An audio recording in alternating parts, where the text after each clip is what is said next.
Bismillahirrahmanirrahim. Assalamualaikum warahmatullahi wabarakatuh. Murid-murid kelas 10 dan kelas 12 SMK Muhammadiyah Banjar. Selamat datang di channel Pak Guru Atim. Di channel ini Bapak akan mengupload video-video pembelajaran yang bisa teman-teman lihat, teman-teman pelajari, terutama untuk pendidikan kemuhammadiyahan kelas 10 dan kelas 12, ditambah dengan pendidikan agama Islam dan budi pekerti kelas 10 akuntansi yang Bapak ampuh. Nah, untuk disclaimer ya, Bapak ngasih beberapa poin. Yang pertama, silahkan kawan-kawan subscribe dulu dan juga bunyikan loncengnya supaya tidak terlewat ya materi-materi yang akan Bapak upload ke depannya, terutama saat pembelajaran masih melalui daring. Yang kedua, silahkan untuk kawan-kawan yang sudah belajar ya di jam Pak Atim untuk memberikan komentar ya. Setelah selesai menonton video pembelajaran, silahkan komentar di kolom komentar. Syaratnya yang pertama, formatnya adalah nama lengkap, lalu kelasnya, ditambah dengan poin kedua adalah kata-kata kalimat yang Pak Atim sampaikan di akhir video. Bakal berbeda tiap video pembelajarannya. Jadi silahkan tonton sampai akhir dan juga pelajari ya, agar kita menjadi kader Muhammadiyah yang sesuai dengan kaidah organisasi.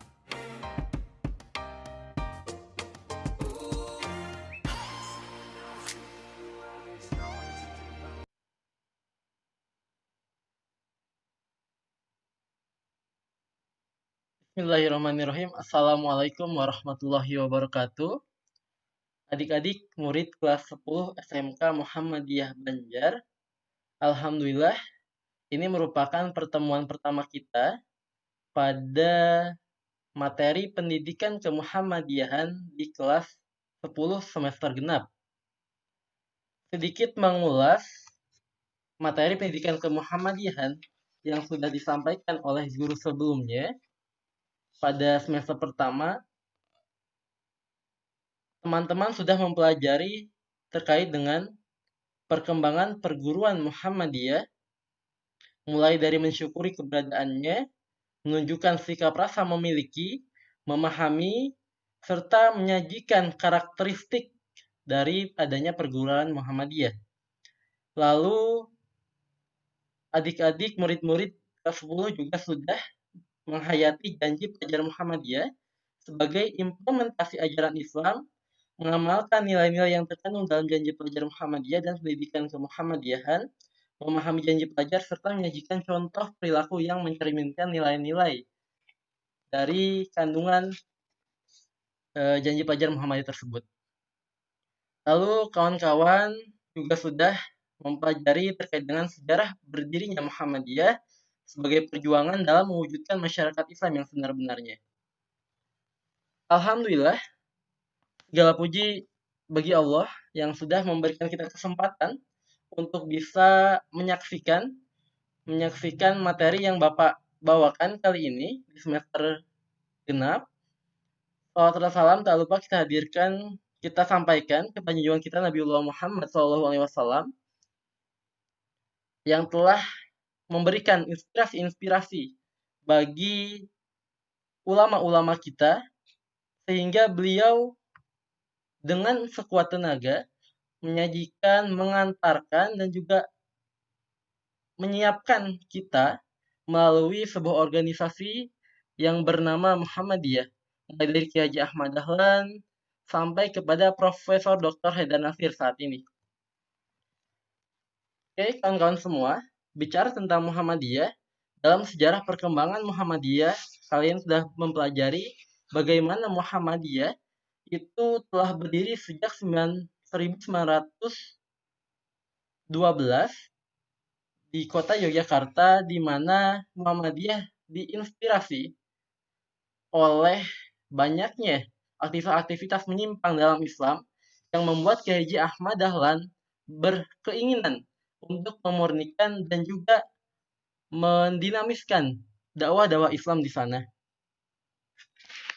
Ketika bicara tentang Muhammadiyah, kita akan berbicara tentang sebuah organisasi masyarakat Islam yang sangat besar, yang sudah berdiri sangat lama dengan banyaknya amal usaha baik di bidang sosial, pendidikan, keagamaan, kemanusiaan, hingga sekarang kita banyak melihat bahwasannya di tengah era COVID-19, Muhammadiyah dalam hal kesehatan sudah membentuk yang namanya Muhammadiyah COVID Command Center dan juga membantu pemulihan tanggap darurat terkait dengan COVID-19.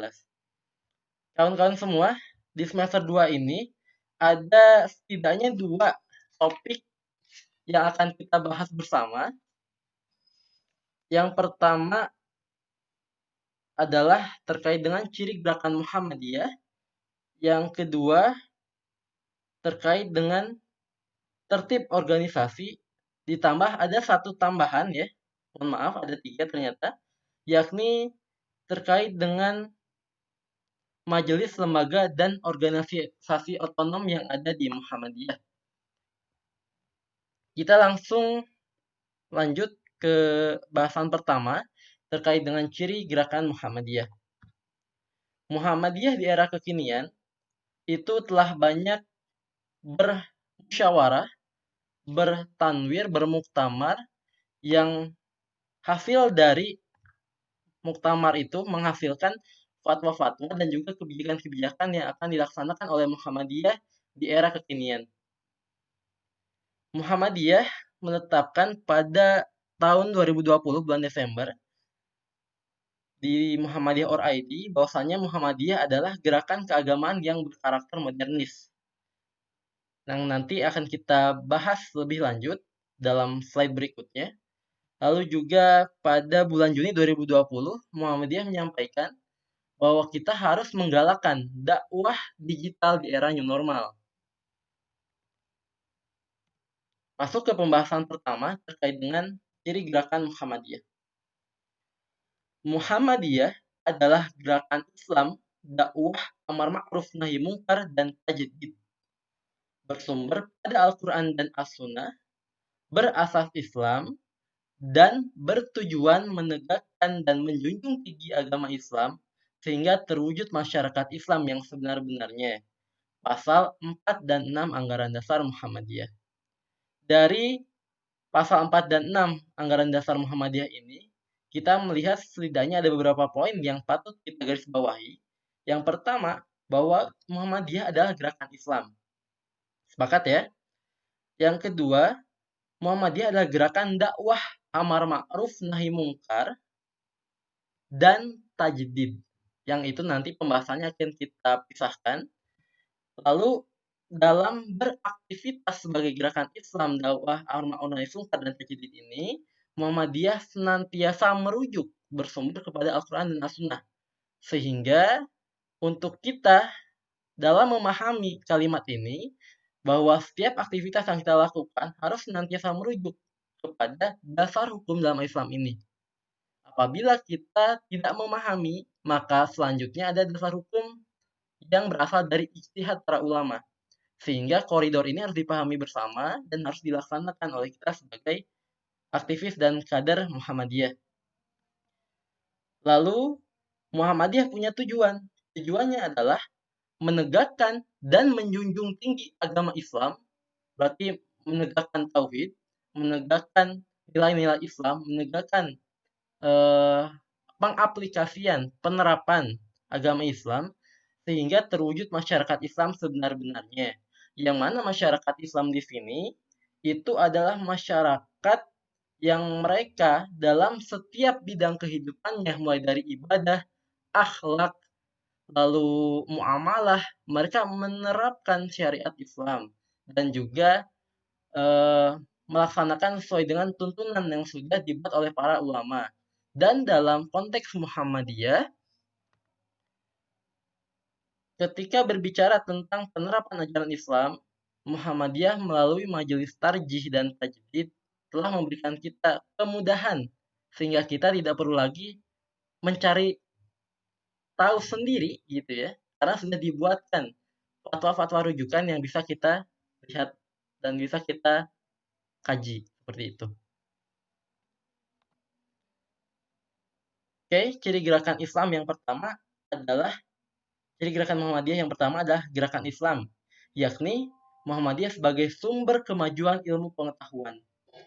Dalam Al-Quran itu banyak sekali bahasan-bahasan pokok yang itu tersebar di berbagai surat dalam Al-Quran. Mulai dari sejarah, mulai dari hukum, terkait dengan ibadah dan segala macamnya. Ada juga terkait dengan larangan dan perintah. Dan di dalam Al-Quran juga ternyata sangat-sangat mendukung kemajuan ilmu pengetahuan. Dalam artian, banyak sekali ayat-ayat dalam Al-Quran yang itu menyampaikan sebuah informasi tentang sains yang ternyata baru bisa dibuktikan oleh para ilmuwan di era kekinian. Padahal Al-Quran sudah menyampaikan hal itu lebih dulu ketika Nabi Muhammad menerima wahyu lalu mengajarkannya kepada semua umatnya. Contohnya apa? Contohnya adalah terkait dengan proses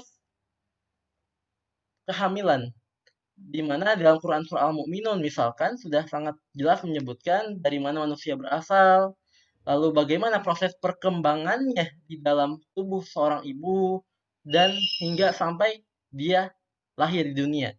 Itu baru bisa dibuktikan oleh ilmuwan di era kekinian ketika mereka mendapatkan teknologi untuk melihat proses di dalam kandungan. Itu contoh terkait dengan gerakan Islam sebagai sumber pengajian ilmu pengetahuan. Lalu, gerakan Islam yang seperti apa sih yang digerakkan oleh Muhammadiyah? Semangat apa yang diambilnya? Nah, di sini Bapak merujuk pada buku pendidikan kemuhammadiyahan SMA SMK MA Muhammadiyah yang diterbitkan oleh Majelis Pendidikan Dasar dan Menengah Majelis Dikdasmen Pimpinan Pusat Muhammadiyah. Di sini dikatakan bahwasannya gerakan Islam Muhammadiyah adalah gerakan pembaharuan. Pembaharuan di sini adalah bahwasannya Muhammadiyah sangat bersemangat bagaimana caranya agar semua hal yang ada dalam Al-Quran itu bisa kita ketahui fakta-faktanya dan bisa kita buktikan. Sehingga itu menambah semangat kaum-kaum muda untuk belajar lebih dalam lagi terkait dengan ilmu pengetahuan, terutama kaitannya dengan dasar hukum utama dalam Islam, yaitu Al-Quran dan As-Sunnah. Di sini dikatakan bahwasannya ada istilah yang dikenal untuk gerakan Islam pembaruan, yakni modernisasi. Dalam masyarakat Barat, kata modernisasi mengandung pengertian, pemikiran aliran, gerakan dan usaha untuk mengubah paham-paham, adat istiadat, institusi-institusi lama, dan sebagainya. Modernisasi dilakukan agar semua itu dapat disesuaikan dengan pendapat-pendapat dan keadaan baru yang ditimbulkan oleh kemajuan ilmu pengetahuan dan teknologi modern. Gerakan pembaruan Islam adalah upaya untuk menyesuaikan paham agama Islam dengan perkembangan yang ditimbulkan kemajuan ilmu pengetahuan dan teknologi modern. Maka, gerakan pembaruan Islam bukan berarti mengubah. Jadi, bukan berarti mengubah, mengurangi, atau menambah isi teks Al-Quran maupun Al-Hadis. Melainkan, hanya menyesuaikan paham atas keduanya sehingga dapat sesuai dengan kebutuhan dan tuntutan zaman. Atau kita kenal dengan istilah kontemporer. Banyak kajian-kajian fatwa ulama yang berkaitan dengan muamalah kontemporer. Gerakan pembaruan Islam biasanya memiliki ciri-ciri pemahaman terhadap agama Islam yang cukup spesifik. Hal ini dapat dilihat pada ciri-ciri sebagai berikut. Yang pertama, bahwa Islam adalah agama yang komprehensif. Dalam artian kafah, menyeluruh, semua hal yang dicari ada dalam Islam. Dan telah mengatur segala aspek kehidupan, baik itu aspek sosial, politik, hukum, ekonomi, dan lain-lain.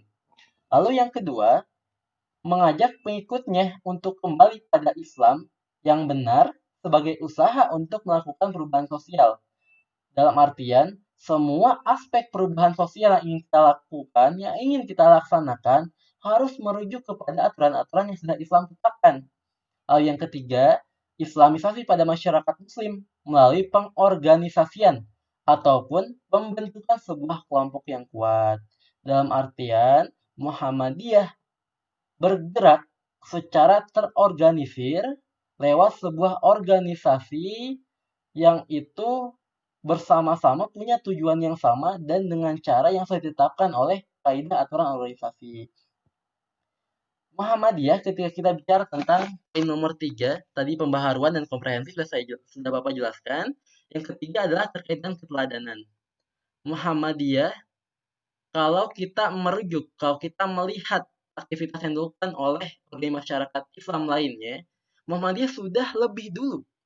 Muhammadiyah sudah memulainya sejak terbentuknya Muhammadiyah ketika tahun 1912, di mana Kiai Haji Ahmad Dahlan beliau membentuk sebuah sekolah, ya, mengumpulkan anak-anak, memberi mereka pakaian yang baik, memberikan mereka prasarana yang baik sehingga mereka dapat belajar di sanggarnya beliau saat itu. Dan bicara tentang keteladanan, maka salah satu yang harus kita pahami dan harus kita laksanakan adalah kita menjadi kader yang menjiwai ajaran Islam dan melaksanakan setiap ajaran Islam itu sehingga orang-orang dapat melihat kita sebagai contoh, sebagai role model yang membuat mereka mau ikut tertarik untuk beraktivitas sesuai dengan ajaran Islam. Nah, di sini dikatakan bahwasannya aktivitas itu dimotivasi dan disemangati oleh ajaran Al-Quran.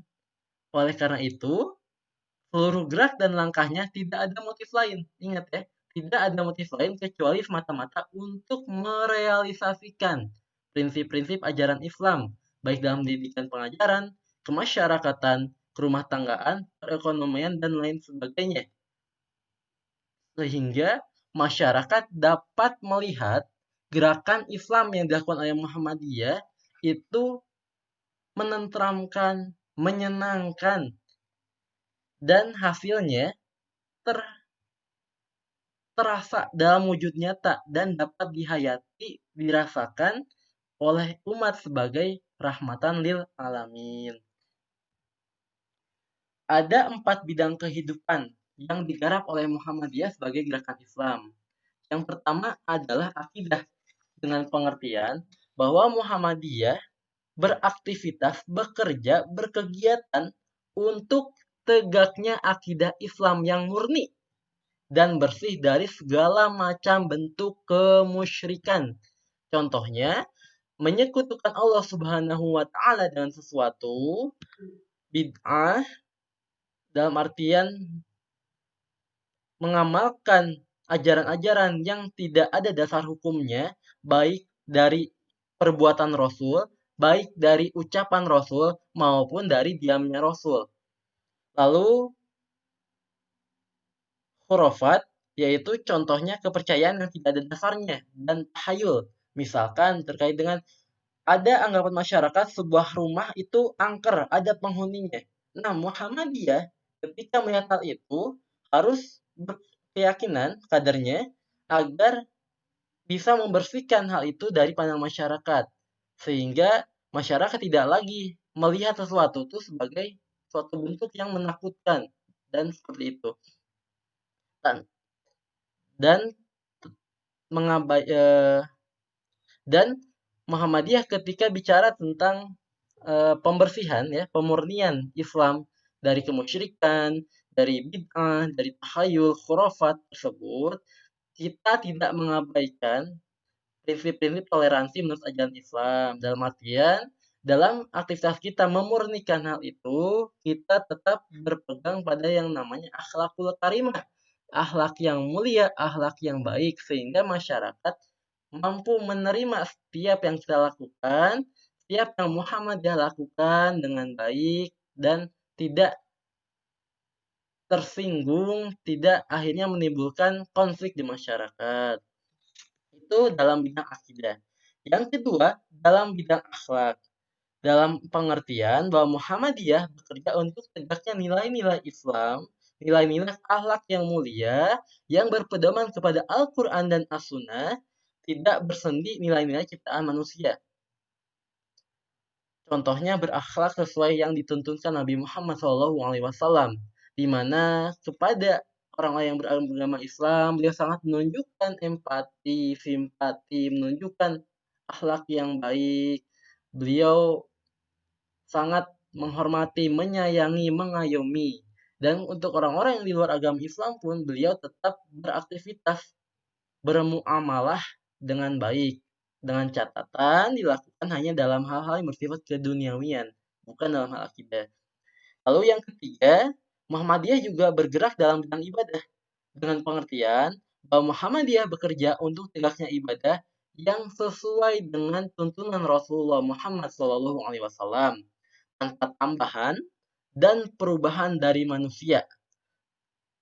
Karena yang namanya ibadah itu sudah ditentukan dan sudah sangat rinci dijelaskan, ya. Tuntunannya mungkin ada sumbernya di Al-Qur'an. Namun rinciannya ada dalam as-sunnah, dalam hadis, dalam ucapan, dalam tindakan yang sudah dicontohkan diberikan oleh Rasulullah SAW. Sehingga dalam ibadah Muhammadiyah berkeyakinan bahwa kita harus merujuk, ya, sesuai dengan apa yang sudah dicontohkan oleh Rasul. Di mana ketika ada tambahan-tambahan lain, maka Muhammadiyah dalam hal ini Majelis Tarjih memutuskan bahwa Muhammadiyah dalam hal itu mempersilahkan. Mungkin yang lain akan bersikap demikian, tapi Muhammadiyah tidak akan melakukannya. Dan tetap memberikan informasi tersebut kepada umat untuk lebih berhati-hati dalam mengambil hukum-hukum fatwa-fatwa yang terkait dengan ibadah ini. Lalu yang keempat, dalam bidang muamalat duniawiyat, Muhammadiyah bekerja melaksanakan muamalat duniawiyat, yaitu pengolahan dunia dan pembinaan masyarakat dengan berdasarkan ajaran agama serta menjadikan semua kegiatan dalam bidang ini sebagai ibadah kepada Allah Subhanahu wa taala. Contohnya yaitu saling tolong-menolong dalam kebaikan sehingga terjalin ukhuwah Islamiyah dengan manusia yang lain. Itu terkait dengan Muhammadiyah sebagai gerakan Islam. Lalu yang kedua yang akan kita pelajari hari ini adalah gerakan dakwah amar ma'ruf nahi munkar yang dilakukan oleh Muhammadiyah. Muhammadiyah dalam melaksanakan gerakan dakwah amar ma'ruf nahi munkar ini berpedoman pada Quran surah Ali Imran ayat 110. Kuntum khairu ummatin ukhrijat linnas ta'muruna bil ma'ruf wa tanhauna 'anil munkar wa tu'minuna billah. Walau amana ahlul kitab lakana khairul lahum minhumul mu'minuna wa aktsaruhumul fasikun. Bahwa dalam berkegiatan dakwah Muhammadiyah yang pertama beraktivitas dengan membentuk sebuah organisasi. Khairu ummatin ukhrijat linnas. Orang-orang terbaik yang mereka dari kalangan manusia, berarti membentuk sebuah kelompok yang isinya hanya orang-orang yang baik, orang-orang terbaik, yang mereka diajarkan, dididik, ditanamkan nilai-nilai ajaran Islam, sehingga dapat melaksanakan ta'muruna bil ma'ruf, mengajak kepada kebaikan. Yang kedua, watan hauna 'anil munkar, yaitu mencegah dari keburukan, dan mereka harus melaksanakan, harus punya prinsip dalam aktivitasnya. Mereka senantiasa tu'minuna billah, beriman kepada Allah. Lalu Muhammadiyah dalam kegiatan dakwah amar ma'ruf nahi munkar ini dibagi menjadi dua, ya. Yang pertama, bidang perorangan, yakni bagi orang yang telah masuk atau telah memeluk agama Islam, sifat dakwah Muhammadiyah adalah tajdid, ya, yaitu memurnikan. Yang pertama adalah memurnikan akidahnya, bahwa semua orang yang diajak oleh Muhammadiyah, dia harus bebas, ya, dari takhayul khurafat bid'ah dan syirik, serta pengeramatan terhadap benda-benda serta manusia. Yang kedua, Yang dilakukan Muhammadiyah kepada perorangan adalah memurnikan ibadah mereka. Dalam artian, membersihkan amal ibadah dari bid'ah dan taklid. Seperti berkirim pahala kepada orang yang telah mati dengan bermacam-macam bacaan dan memperingatinya pada hari-hari tertentu. Yang ketiga, memurnikan akhlak, yaitu berakhir sesuai dengan apa yang diturunkan Nabi Muhammad SAW. Yang keempat adalah melaksanakan seruan dan ajakan kepada orang-orang yang belum memeluk agama Islam dengan berbagai alasan dan penjelasan yang penuh dengan kebijaksanaan. Dengan model dakwah semacam ini, maka diharapkan pada akhirnya orang-orang yang belum masuk Islam ini mau untuk masuk agama Islam karena keteladanan, karena contoh baik yang kita lakukan. Lalu pada masyarakat, tiga hal yang dilakukan oleh Muhammadiyah, yang pertama adalah memberikan bimbingan, kedua peringatan, dan tiga perbaikan. Dalam artian, bimbingan yang dilakukan Muhammadiyah ini adalah memberikan arahan dan informasi yang benar kepada masyarakat agar masyarakat melaksanakan setiap aktivitasnya sesuai dengan ajaran agama Islam, sesuai dengan Al-Quran dan As-Sunnah. Dua, memberikan peringatan kepada orang-orang, kepada masyarakat agar mereka menjauhi setiap larangan yang sudah Allah berikan, yang sudah Allah tetapkan dan Rasulnya. Yang ketiga, melakukan perbaikan. Ketika Muhammadiyah melihat di masyarakat ada sebuah kemungkaran yang terjadi, maka Muhammadiyah berkeinginan untuk melakukan perbaikan, menyelesaikan masalahnya, dan memberikan solusi terhadap masalah tersebut. Demikian anak-anak yang dapat Bapak sampaikan pada kesempatan kali ini. Yang pertama, bahkan Muhammadiyah memiliki ciri yaitu gerakan Islam. Dan yang kedua adalah gerakan amar ma'ruf nahi mungkar, gerakan dakwah. Ya, untuk pertemuan berikutnya kita akan membahas dua lagi ciri-ciri gerakan Islam Muhammadiyah yang khas Muhammadiyah. Terakhir, oke, ada tugas berkisah ya. Tugas berkisah buat kalian. Tugas berkisahnya sederhana saja ya, teman-teman bisa menceritakan pengalaman pribadi ya terkait dengan salah satu topik berikut. Yang pertama, kegiatan dakwah baik pada personal maupun di masyarakat, baik ke teman, adik, kakak, teman-teman pernah nyeritain tentang Islam, gimana sih kita seharusnya dalam Islam.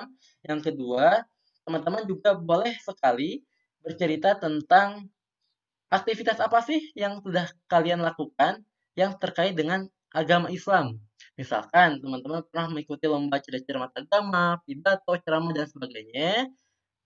Bisa direkam via voice note WA ya. Via voice note lalu dikirim melalui grup kelas masing-masing. Contohnya gimana Pak? Contohnya misalkan Bapak ya, Pak Atim. Assalamualaikum warahmatullahi wabarakatuh. Nama saya Atim dari kelas 10 pemasaran. Di sini saya akan bercerita terkait dengan pengalaman saya melakukan aktivitas dakwah pada sahabat saya. Nah, di situ saya melihat sahabat saya punya permasalahan hidup. Dia kadang-kadang tidak mampu melaksanakan sholat 5 waktu. Kadang-kadang bolong, kadang-kadang males. Nah, saya sampaikan kepada teman saya itu dengan cara mengajaknya terlebih dahulu ke masjid bersama-sama. Setelah itu, saya setelah selesai, saya tanyakan, kenapa sih selalu melaksanakan tersebut, kenapa sih jarang sholat, dan lain-lain. Baru setelahnya saya ajak dia untuk terus beraktivitas, beribadah sesuai dengan tuntunan ajaran Islam. Matikan rekamannya lalu kirim ke grup kelas ya. Demikian yang dapat Bapak sampaikan. Jangan lupa setelah mendengarkan ini teman-teman berikan komentar ya. Di kolom komentar sebutkan nama dari kelas apa, lalu sampaikan saya sudah mengikuti dengan baik dan akan segera mengirimkan tugasnya. Demikian yang dapat Bapak sampaikan pada hari ini. Kurang lebihnya mohon maaf. Nun wal qalam wa ma yasturun. Fasabiqul khairat. Wassalamualaikum warahmatullahi wabarakatuh.